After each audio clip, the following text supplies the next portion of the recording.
Hi guys, এই ঘটনাটি ঘটে স্কয়ার মাস্টারবাড়ি বালুকা ময়মনসিংহ।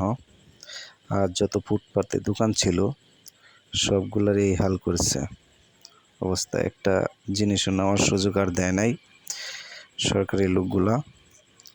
এতে সরকারি লোকের কোনো দোষ হয় নাই, দোষটা আসলে দোকানদারই, কারণ তাদেরকে আরও 3 দিন আগে নোটিশ দিছে, তারা কোনো গুরুত্বই দেয় নাই এই বিষয়ে।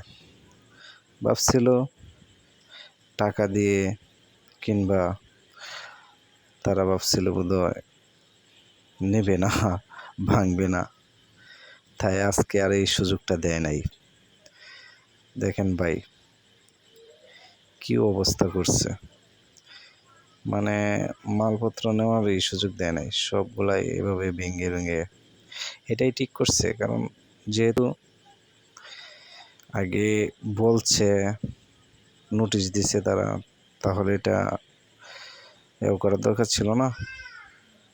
মানুষ দাঁত থাকতে দাঁতের মর্ম বোঝে না, কয় না, এই হয়েছে হাল। তা না হলে তাদেরকে নোটিশ দিছে, তারা আগেই সরাই বলতে। সময় থাকতে সময়ের কাজ করতে হয়, না হলে এই অবস্থাই হবে।